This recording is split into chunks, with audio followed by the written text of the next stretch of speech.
it to the top, to the top. Greetings once again from the podcast basement. I feel like the Dick Cheney of podcasts. I'm in an undisclosed location. This is Richie Phillips, and this is Take It to the Top. And the idea here, very simple. The idea here, it's very simple.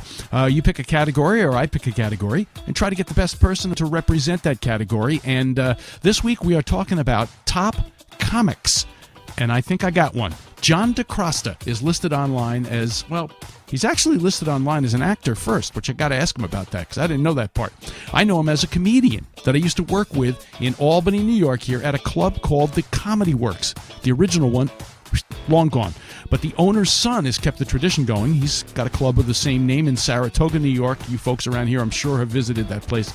It's such a great place. I used to be one of the MCs at the original Comedy Works. I won't tell you what year. And then I would do my stand-up keyboard act with parody songs, which I still do for conferences, retirement parties, anniversaries, whatever. Just go to www.hirerichie.com for information. See how I slipped that in there. But I digress. I want to get right into this. Let's hear a little bit of John Dicrosta talking about going to a grocery store down south and the, shall we say, culture shock that he experienced. I'm in a supermarket. I'll never forget the Piggly Wiggly. You know I'm not lying. And I couldn't find a damn thing. I go up to the counter. I said, "Excuse me, ma'am. Could you show me where the bagels are, please?" Lady goes, "Bagels? What the hell's a bagel?" I said, "I don't know, but I like watching you talk." I said, "A bagel is like a round, hard donut." She said, "Oh, yeah? And what you do with it?" I said, "Well, you could play a little ring toss on that, too." And that's a cut from his album Character Disorder, which you can order online. I'm sure he'll tell you where. Let's get right into it. Ladies and gentlemen, he's right in Los Angeles, California, as we speak, John Dicrosta. Well, I am here with comedian, thespian, right? Ooh, yeah. Right? Actor. I think you're the first to call me that. Yeah. Well, thespians have rights now, which is great. And, yeah. And they can marry. And he has a great album, Multiple Character Disorder, and I see that you still have that after all the years of me seeing you. Ladies and gentlemen, John Dicrosta. I'm so excited to have you on, really. Thank you so much. I appreciate it. It's good to be here. I just played the bit before you got on here, but of you going to the grocery store down south and the culture shock that you experienced. That's a great bit, the bagel. Oh, my God. You know, everything I do in my show, everything, whether an audience member has something negative or positive, and thank God I get one maybe negative thing every 3 to 5 years. Right. 99.999% of it's all positive. But my defense is always, it's based on an actual episode in my life that has occurred. I'm not making something up that may be politically incorrect or offensive to you. I'm simply recreating a scene from my life that actually happened, whether it be an impression of an Asian guy or an impression of whatever the situation is. It's based on a real happening or a real person. I'm going to ask you about that exact thing, about you doing dialects, and if you've gotten any pushback from that. That's one of my questions. But I want to start from the beginning. Like, we go back, literally, I did the math, and I'm not good at math, but it's close to 35 years. Oh, yeah, absolutely. You played in a place called the Comedy Works, and I want to go back before that. Are you from the Albany area? I don't even remember. Well, depending on how far you want to go back and how long you want to dwell on it, I was born and raised for a short period of time in Italy. My dad was in the service. He's from there. He came to the country when he was 17, learned English, became a citizen, and went into the Air Force, and they shipped him back to Italy. So I was born there. I came here to the States in 4th grade, and I lived in Syracuse from 4th to 9th. And then 9th grade in 1976, I moved to the Schenectady area, and I was there from 76 to 2000. Gotcha. So the place that you played, the place that I originally met you, was a place called the Comedy Works. Well, I have to call it the original Comedy Works because there's another one now. The son of the owner of the original Comedy Works runs that Comedy Works. Correct. And I just always remember I couldn't wait for you to come on because no matter who was on there, you were always the bright spot for me. I always just enjoyed you. I always thought you were hysterical, and I just always wondered whatever happened to you. We used to, that was definitely the groundwork for what is me today. Those were some really great, because if you remember in those days, there was about 7 or 8 of us acts that were on every single weekend. Yes. It was me, you, Steve Van Zandt. Correct. Peter Montecup. Yes. Peter Montecup. Joe Schroeder. Yes. The Double D's. The Double D's. And that wasn't a stripper. Who else? I think that's probably mostly it. Well, I was going to say he had a band. Ventriloquists. Yeah. Oh, that's right. Oh, you have a very good memory. That's right. Yeah. That's the end of an era. I know you play comedy clubs all over the place. You don't see multiple. You don't see like a variety show in these comedy clubs now. That couldn't happen anymore. No. Yeah, that was definitely a dinner variety show every Friday and Saturday. Yeah. That was something. I remember the most fun we had one night. Steve Van Zandt and Monty Cup and all of us. We had worked together so much. We each made a pact one evening that we were going to do each other's acts. Oh my God! I think that's one of the hardest nights I've ever laughed. It was so much fun. And you actually did it. Yeah, I did Peter Montecup. I think Steve did me. Everybody did each other, and it was so much fun because you're like, wait a minute, I don't do that. I don't sound like that. It was so much fun. Well, how could somebody really enjoyable? How could somebody do Steve though if you can't do impressions? That's the tough thing, right? Nah, Steve's got certain mannerisms that you can recreate. I forget. Oh God, it was just such a great night. Yeah. We only did it one time, and it was epic. It was really a lot of fun. Who do you think you modeled your comedy after? I consider you a little bit, and I don't mean this in a negative way, totally positive, a little bit of a throwback to like the comic stylings of like a Rip Taylor. You don't remember Rip Taylor, who's just like bizarre? Sure. Do you?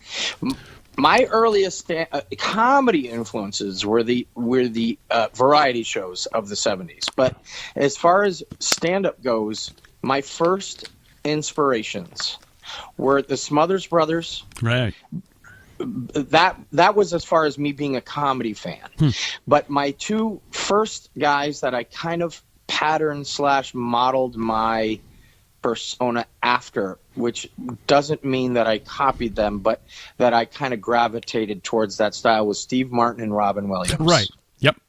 I could see that. Yeah, definitely. Of the late 70s, early 80s, that's definitely the direction I went. Now, in those days, that was not frowned upon, but you weren't a purist if you used anything more than a microphone stand. Mm-hmm. But I started as a ventriloquist, so I gravitated towards having something with me on stage, whether it be a prop, a wig, a puppet, whatever. So I gravitated towards that style of the manic, all over the place. Right. I don't know which direction I'm going kind of style of comedy. Mm-hmm.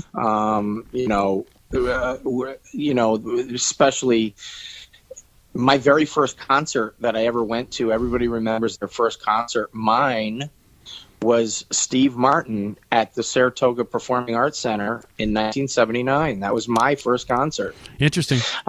I remember there was an afternoon show and an evening show, and I bought tickets to both. And I just sat there in awe saying, oh my God, look what he's doing to this crowd. And he's doing it with jokes and silliness. And I said, this is what I'm doing for life. And here I sit, Well, you have to come back to Albany because in February he's coming back. Yeah, he's actually, I live in Los Angeles for the last 18 years. And him and Marty Short are actually performing here in July.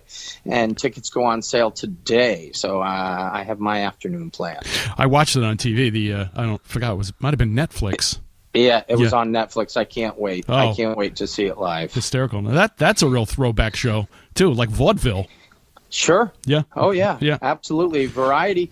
I still do ventriloquism on the ship, and because I just think there's such a huge room for variety still. I mean, whether it be music or ventriloquism or impressions or whatever the case is, there's room for everything. And if you're good at it, why not? And I always like to have that something extra for people. Sure. Now, you stayed with it for 35 years. So you left Albany, right? And then how did you get to Los Angeles? I'm sure that wasn't just a direct connection to Los Angeles. You did something in between. I moved here for animation voiceover, to do animation voiceover in films and TV and video games, which I've had great success in. And while I was here, and still am, a voiceover actor, which started there in the Albany area, I fell into the world of audience warm-up. So I did a lot of TV shows like American Idol. My first job was Politically Incorrect with Bill Maher. No kidding. I went to I did the Late Late Show with Craig Kilborn. I did American Idol, Dancing with the Stars, America's Got Talent, America's Funniest Home Videos, and any show that has a live studio audience, they require a guy like myself that's dancing around in the stands, keeping everybody happy and busy. So I made a living at that for 10 years until the cruise ships fell in my lap. But so simultaneously for, my first, 9 or 10 years, I made a living exclusively doing animation voiceover and audience warm-up. And then this whole ship thing just took over, and I've been doing that for the last 8 years while, fitting in voiceover when I can. Before we get to the ships, so what are some of the video games that you did? My first one was called Jack and Daxter. I did a game called Dead to Rights. I did a game called Command and Conquer, Yuri's Revenge. I'm in several movies, a little thing called Transformers. Really? I'm in a Lego movie. I was on a show on Nickelodeon called Invader Zim. So I've done okay. I mean, me, Michael Bay, and a sound guy was a pretty great day. Jeez, that's when I did the Transformers. I'm in Transformers 2 as about 8 or 9 of the Decepticon characters. One actually very main character in Transformers 2 called the Doctor. I resurrect Megatron that's left for dead at the bottom of the ocean from the first film, and it was my job to resurrect him in the second film, so I'm responsible for bringing Megatron back to life. And I was listening to a couple of your interviews. Didn't you play a dead guy on TV? I did on the X-Files. I was a dead guy. What does that say about my acting? I was the best one that didn't do anything in the audition. And you had to audition as a dead guy. How do you do that? And I was the best dead guy. In what way? Because of your expression? Yeah, I could roll my eyes back. I do this bit in my family show. I could roll my eyes back so they turn completely white for 30 minutes with no makeup. That's what got me the gig. I'm glad we have an audio podcast because I don't want to see that. Oh, it's pretty creepy. Now, I want to see if this plays because this was another... I couldn't believe this when you mentioned on one of your interviews. Oh, no, it was on your album. You mentioned that you were the voice of something. Let me see if I can play this. You might not recognize my face, but you might recognize my voice. I do a lot of... I moved to LA about 10 years ago for animation and that kind of... Actually, the first job I did this for 18 months. You guys are going to hate me for this. You ready? Ready? Who can shout this character out? Ready? Pillsbury Doughboy. That was me for 18 months. That's true. I'm the laziest. Yeah. That's incredible. Yeah. So, do you get residuals every time you hear a woohoo? Do you get a residual? Like I say in my show these days, I go. I say, doing the dead guy bought me. I roll my eyes back and I say to the kids that are usually in the front row, because I do this in my family show. I say, yeah, don't listen to your parents, kids. Your eyes don't freeze that way. In fact, that playing the dead guy bought me a very nice car and bought me a house. God bless America. Which leads me to my next question. On the clean, dirty continuum, I never remember you as being a dirty comic? You've always basically stayed somewhere in the middle there, or you say you do a family show, but you also, I have adult material and adult language, but I've never beat anyone over the head with it. In fact, the thing I really pride myself in is I have, let's say, elderly people come up to me weekly saying, you know what I like about you? You don't use the F word.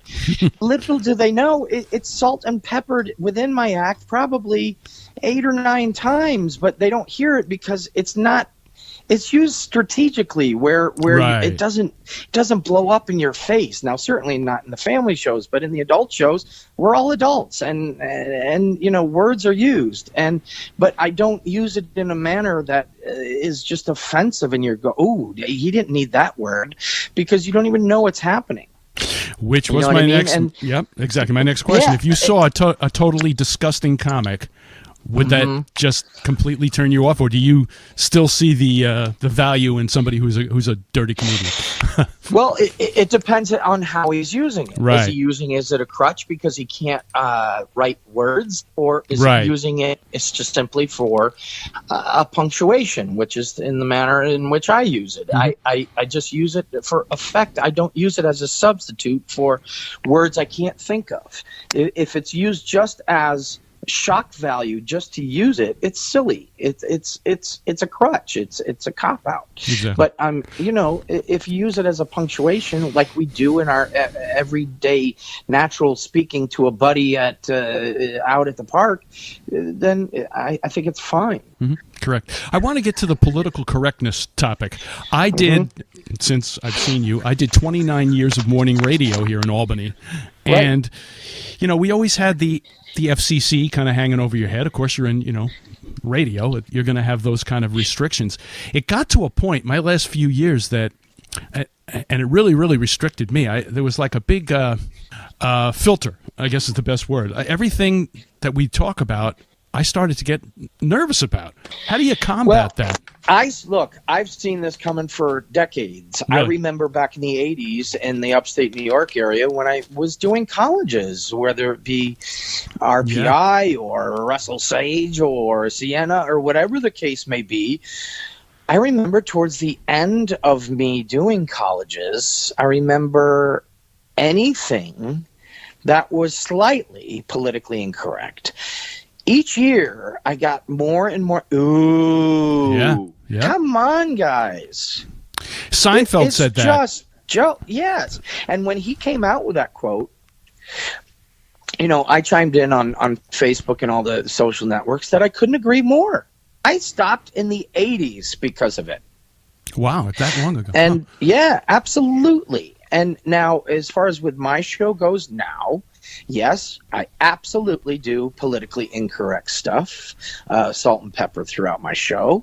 I continue to, because it's not done in malice. It's done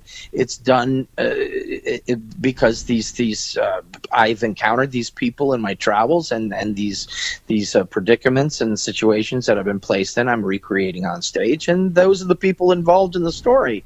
And so I've yet to hear any negative pushback from anything I do. It's a matter of time. The thing I'm most concerned with is I do a little Steve Irwin bit, and I'm going to Australia for in January. And I'm actually starting to panic because I don't know how I'm going to reword that bit because it's such a powerful piece. But I'm going to have to restructure it to sound like an homage instead of a characterization, you know what I mean? It's so you do have to retool things, and I'm not opposed to retooling to make certain groups a little happier, but I'm not dropping anything in my show because I was offended by this. Well, that's you know what I mean? You have to develop a thick skin for doing it as long as you've done it. Otherwise, you never would have been successful. Right. In case you're wondering what and who am I listening to, this is The Top, and I am talking with actor, comedian, voiceover artist, and most importantly, Pillsbury Doughboy, John Dicrosta. Can you imagine? That was his job for 8 months? That was my work day. Do you understand what I'm saying? It's not like I'm going to up the line. It's like, wait, what was it? What was it? It's not like I'm going to do it different ways. Like one way, he's drunk, you know? He's like...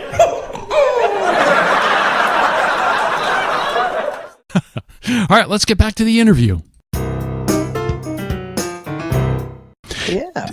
I was thinking about this. If somebody was not funny at all in the beginning, but just so stupid, stubborn, thick-skinned, went to New York City, did 3 shows a night, just jumped from comedy club to comedy club to comedy club 7 days a week and did it for years, do you think that they still could cob together a funny act just by accidentally stumbling on good stuff? There's so many parts to the answer for that question.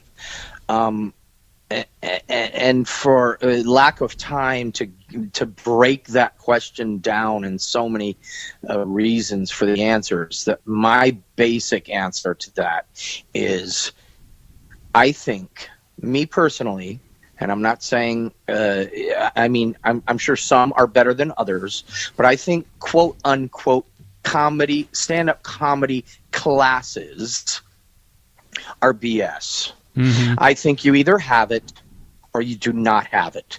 You have a way of looking at the world and things that are happening, and a guy at the mall, and a thing that happened to me at the park, or whatever the situation. You have a way of looking at things and turning it into something funny, or you don't. I don't think it can be taught. I think it can be, if you already have it, it can be tweaked. And it can be made better, and you can sharpen the tool. But I think you have to have it initially. So somebody that went to the city and wasn't funny at all, through time, you might be able to get a 10-minute chunk together, maybe 15. Right. But a 45 to an hour, yeah, I just don't think. I think you got to have it already, and then you need to fine tune your instrument. That's my short answer. I just think it's the gutsiest form of entertainment ever, is being a stand-up comic with you and a microphone. Like, I've gotten up there and I've done my shtick, but I have a keyboard. So if somebody's not laughing, I can just play, and they might laugh at that. You know what I mean? That was always my fallback position. But to just stand there with a mic, yep. I think it just takes an amazing amount of guts. Aside from, just being a basic public speaker, I guess it's got to be one of the top 3 or 4 jobs where, I mean, the job is to stand up there and deliver original material, and the result is laughter. If there's no laughter, you've failed at that position. Right.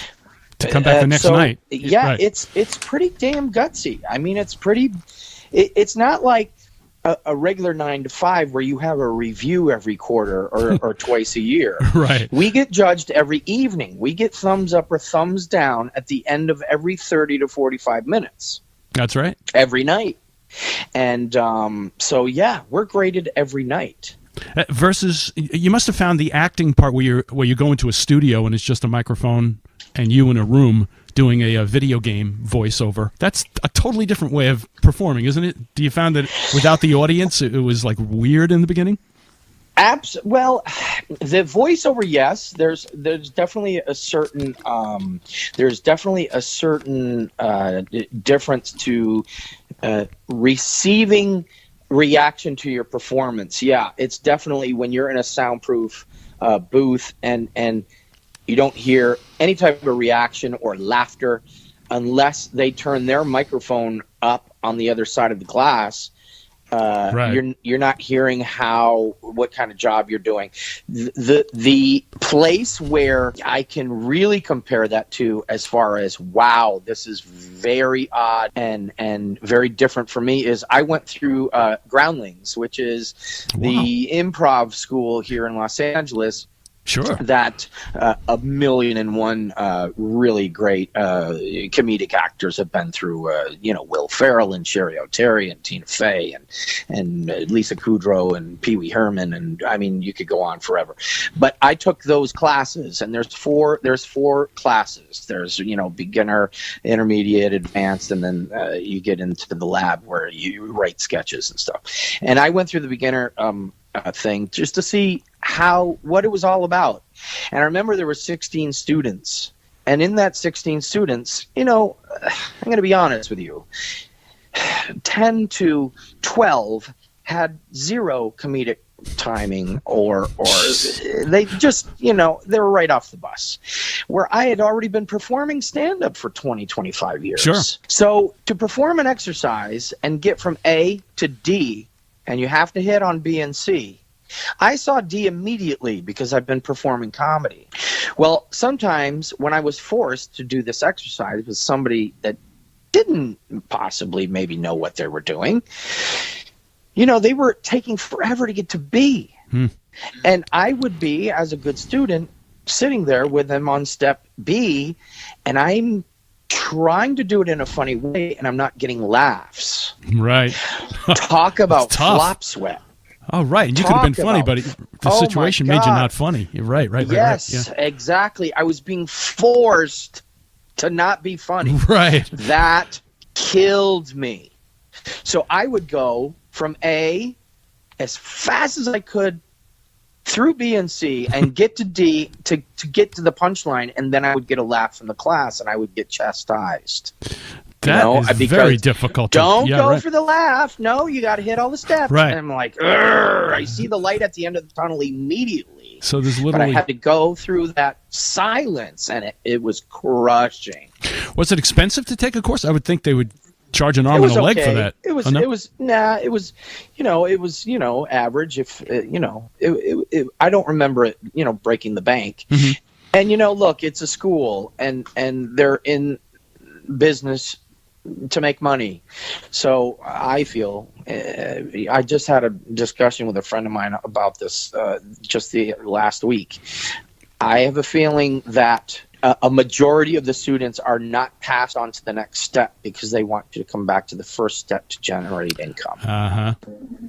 Yep. That's my feeling. Sure. I'm not saying that that's what happens, but the observation I made when I left there, I go, okay, I see how this works. Mm-hmm.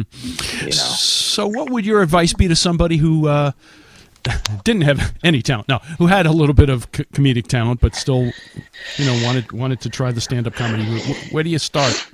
Obviously, look, the stand-up is so universal now, where back in, we were groundbreakers as far as not being quote-unquote comedians, but as far as the comedy club generation, it was definitely the 70s and 80s. I mean, that's when it all began becoming what it is today. Today, there's an open mic at every Subway sandwich shop.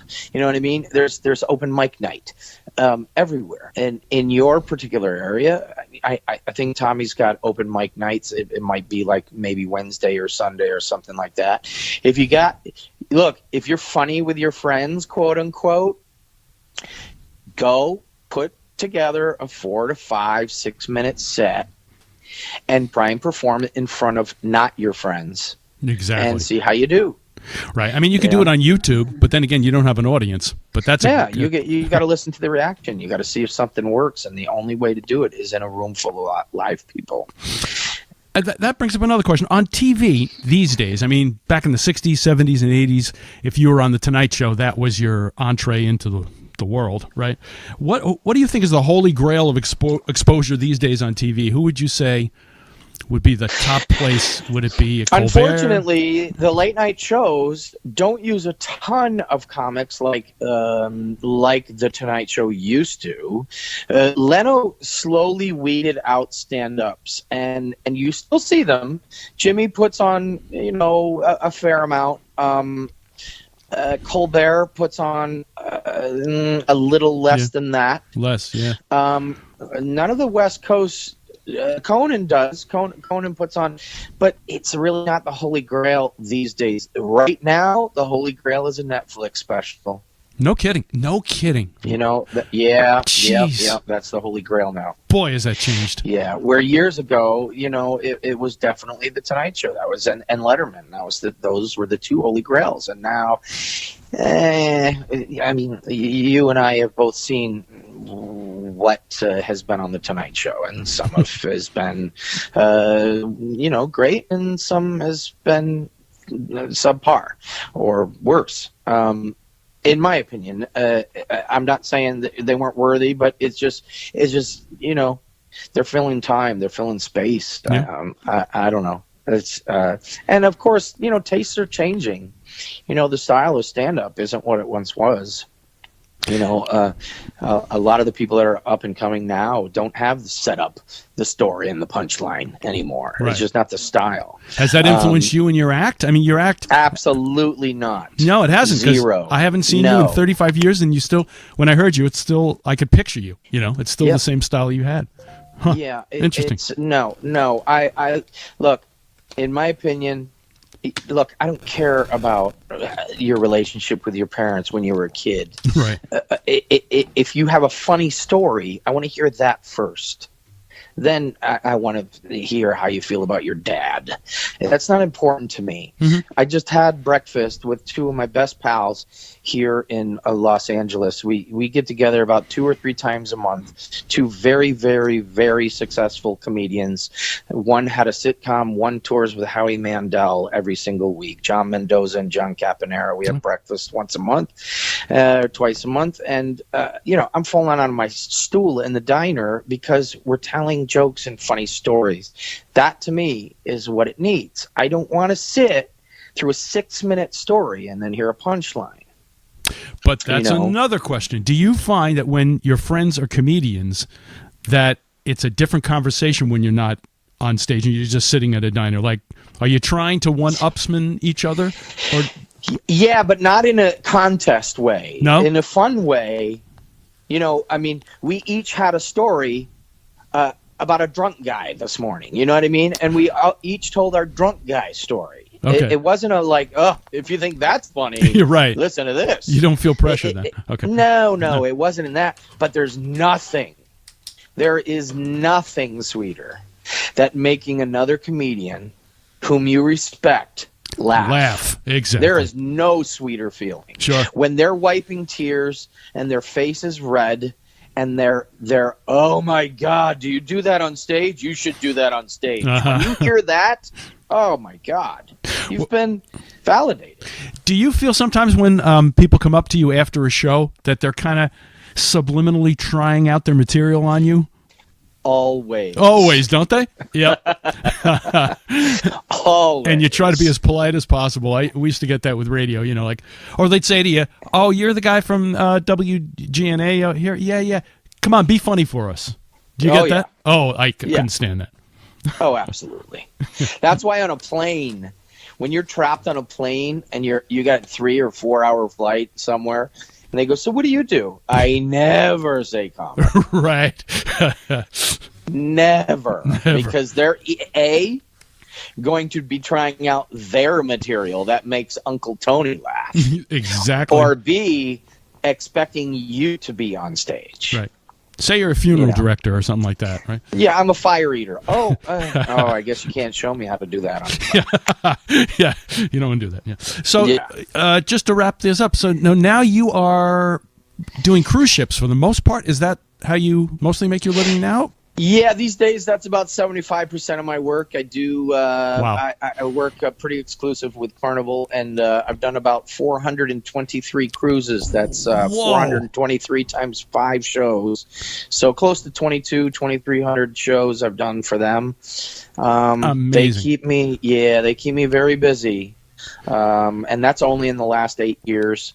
And then when I'm home, I'm auditioning for commercials. And this morning I have an audition for Red Bull, and I had an audition a couple days ago for DreamWorks. So I'm always auditioning for voiceover stuff as well, and on-camera commercials, and so I'm trying to juggle both. But like I said, 60-70% of my stuff these days is doing ships. So, and it's fun because I do 5 different 30-minute shows, 2 family friendly and 3 adult. And it's really, I mean, for years, for decades, I had a 45-minute act. And now I have 2.5 hours of material. And so now whatever position I'm placed in, whether I got to do a corporate show or a clean show for a maybe senior community or a stand-up comedy, in 2 weeks I'm in Vegas with Brad Garrett. So it just, depending on what situation, I've got 40 minutes for that situation. That's fantastic. So with that many cruises, how many cruises would you do in a month? Well, I just did 4 in a row. Wow. Last 2 weeks, I just did 4. You don't find them to get, well, you're working every night. I remember our mutual friend Steve Van Zandt used to tell me that a long time ago, he used to be hired, he would do it just like one show, and then the rest of the week he'd be on the boat with nothing to do. And that's exactly why I only work for Carnival. Because the other lines, you'll get on a Monday, and they'll tell you, well, you got a show on Tuesday, and then possibly on Friday night. I can't live like that. Yeah. I don't need to be on a cruise. That's not important to me. I've been on 423 of them. I don't need a cruise. You must weigh 9,000 pounds. No. And a buddy of mine, Jeff Jenna, asked me, how do you keep, because I dropped 52 pounds since working on cruise ships. And people always ask me, how do you drop weight and keep it off? And I say, easy. The stairs and the salad bar are always empty. Yeah, that's right. Nobody does either. I eat nothing but I became vegetarian about 6 years ago, so that kind of helps. But the salad bar and the stairs are always empty, so I use them both all the time. And the walking track on the 15th floor or whatever. Right? Yep, I did that 2 days ago. Sure did. That's 6 nice. miles. I love that. Yeah, so I don't work the other lines because on Carnival, we're always we might have one day off throughout each contract, but normally each night you're doing at least one show. I don't need to work on Monday and then have Tuesday, Wednesday, Thursday off, and then another goodbye show on Friday. Right. How many vacations can you take? Right. Yeah, exactly. I in fact, that would frustrate me more to be out there twiddling my thumbs because it would be like wasted time that I could be doing something here in LA furthering my career here in town. Sure. Well, John, it's been fantastic talking to you. It really has been. And how do people get your album? You can get my CD. You can if you want an autographed copy, a hard copy. You can find me on Facebook or Instagram or Twitter and send me a message. Or send an email to john@johndicrosta.com. My website is currently down because it's being redesigned, but you can email me at john@johndicrosta.com. Or if you don't need an autographed hard copy, you can buy it on iTunes. It's John Dicrosta, Multiple Character Disorder, iTunes $9.99. It's on Walmart.com, Target.com, Best Buy, Amazon. You can buy it almost anywhere you buy CDs, these days, and it's like $10. And it's very, very funny. I listened to the whole thing yesterday. Oh, thank you. I appreciate it. And SiriusXM plays me an awful lot. I'm on Channel 97, which is the old blue-collar station, and then 99, which is Raw Dog. They play me awful lot on 97 and 99 on SiriusXM. That's terrific. Well, I'm so glad you're doing well and doing all these varied things. I don't do a lot of video games at my age, but, I do look at movies, so I'll be listening for your voice.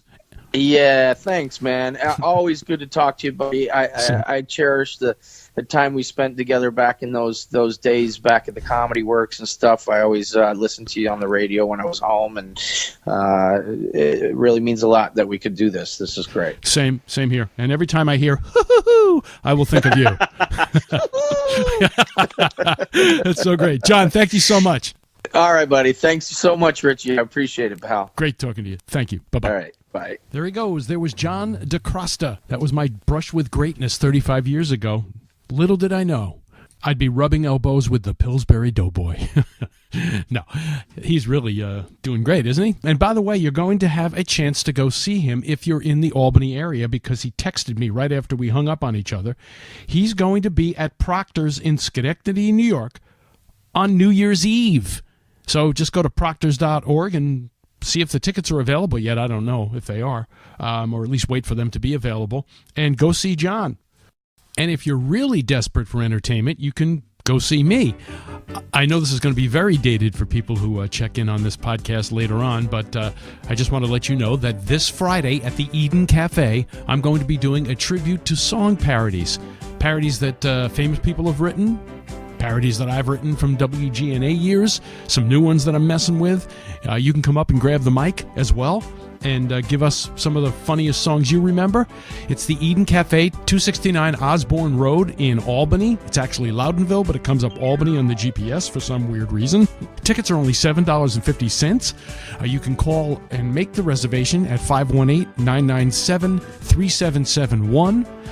I will have that phone number in the show notes if you don't remember it. And you can also go to eventbrite.com, eventbrite, B-R-I-T-E.com, one word, and just type in Richie Phillips, and you will find the event, and you can order your ticket online there. It's a piano bar atmosphere, which I love. It's a small place. It only fits like 40 people.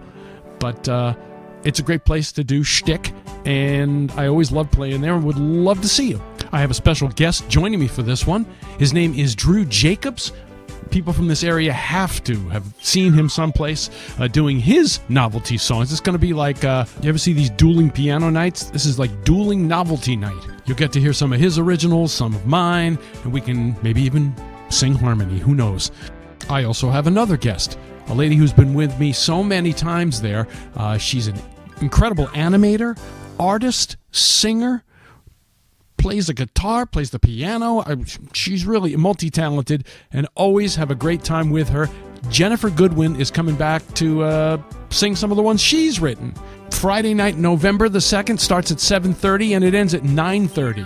That's so I don't miss my bedtime, because it's usually around 10. Hope to see you all there. In the meantime, if you have any ideas for a podcast, if somebody you'd like to hear on here, all you got to do is send me an email at Richie, R-I-C-H-I-E, 1077 at gmail.com. I'll have that in the show notes as well.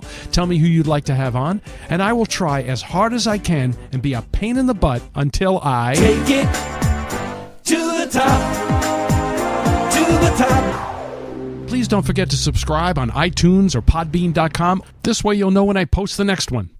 And in the words of the late, great Andy Kaufman, thank you very much.